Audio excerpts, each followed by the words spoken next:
Hello and thank you for clicking on this video. Welcome along. The house is lovely and quiet today, and the reason for that is because the wife's out. There's nothing going on, there's no noise. So I thought I'd do this video from the kitchen. Today's video is all about how I make really simple and easy drawer pulls and handles for a lot of my woodworking projects, especially those things I do around the house. As I said in the video description, you don't need any special tools to make these. So what I mean by that is you don't need planers, routers or anything like that. All you need is something you can cut wood with. A saw, a hand saw, a table saw, a mitre saw, anything like that. I'm assuming that if you're looking at this video, you're well on the way of making something, so you've got some basic tools. As I said, all you need is something to cut a straight line on a piece of wood.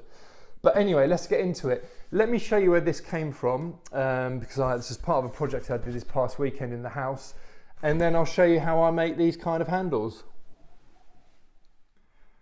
So here's where that cover came from I was just holding. So I made a unit to cover up the electrical box, the consumer unit, which is in the downstairs toilet. So here's the handle. So I'll take this off.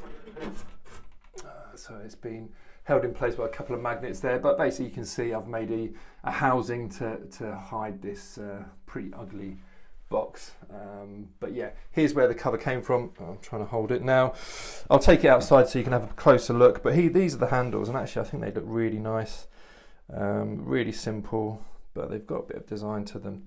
So, you know, all I did with these was make them and then glue them on.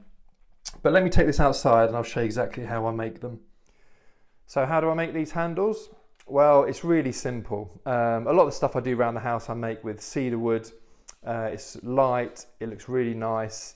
It's really good for a lot of things around the house. It looks really, really good.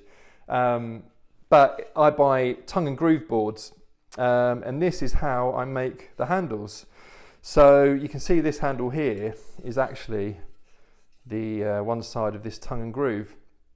So all I do is I cut however thick I want the handle to be, and then I just glue it on.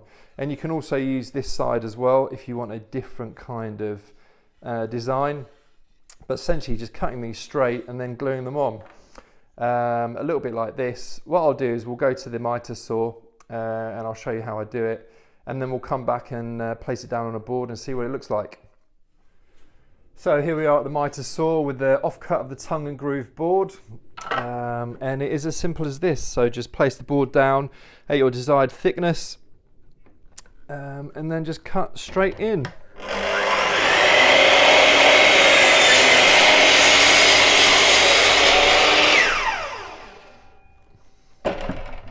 And once you've got that, and then cut to your desired length. Let's see, let's do a couple here.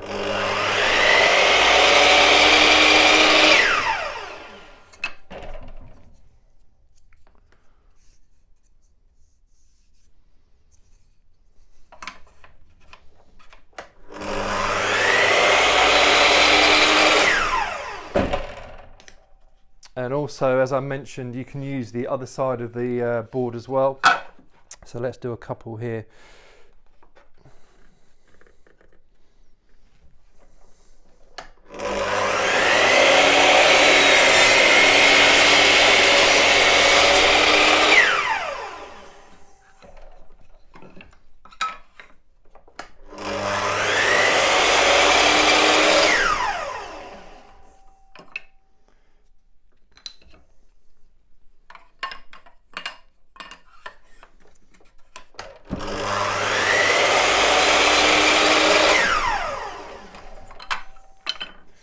Let's take these back inside and I'll show you what they look like on a board.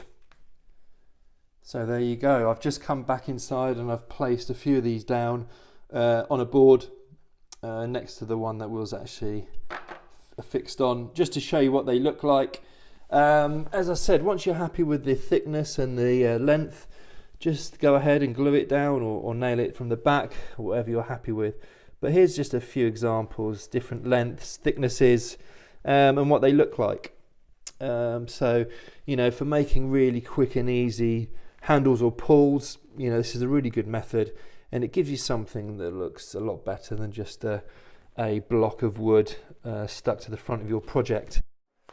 So there you go, that's how I create really simple and easy drawer handles and pulls for a lot of the projects I do around the house. As I said, this was done in cedar, and what you need is the tongue and groove board. Now, as I said, this has been done in cedar, but if you go to your local timber merchant, you'll find almost every wood variation with a tongue and groove board to buy. Easy, use it, cut it up, use it on your projects, and see how you get along. If you like this video, please don't forget to subscribe, hit the like button below, and let me know if you're going to use this in any projects that you're going to be doing. Let me know if you have any questions. Let me know what you guys are up to. Thank you for watching, and I hope to see you next time.